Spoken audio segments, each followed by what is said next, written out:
আসসালামু আলাইকুম গাইস, সবাই আশা করি সব বেশি বেশি ভালো আছেন। আত্মসমর্পণের পর কারাগারে খালেদা জিয়ার ভাগ্নে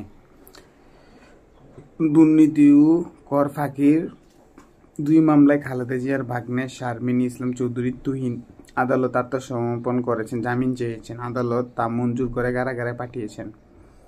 মঙ্গলবারে ঢাকার দুই বিশেষ জজ আদালত আত্মসমর্পণ করে আপিলের শর্তে জামিন আবেদন করতে তুহিন মামলার শুরুতে পলাতক ছিলেন তিনি। রায় 16 বছর পর আদালত আত্মসমর্পণ করেন।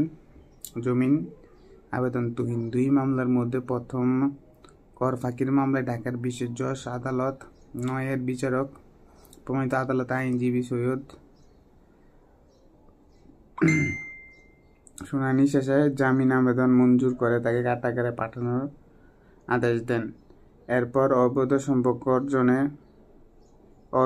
সম্পদ অর্জনে ঢাকায় বিশেষ জজ আদালতে তাকে আরেকটি মামলা দেন।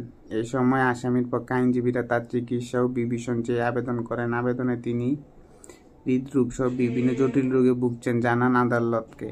এই জন্য ব্যক্তিগত খরচে তাকে অ্যাম্বুলেন্সে যুগে কারাগারে পাঠানোর আবেদন করে। আদালতের কারা বিধি অনুযায়ী ডিভিশন ও চিকিৎসার নির্দেশ পরামর্শ দেন।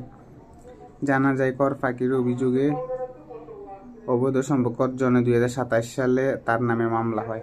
আর সে আজকে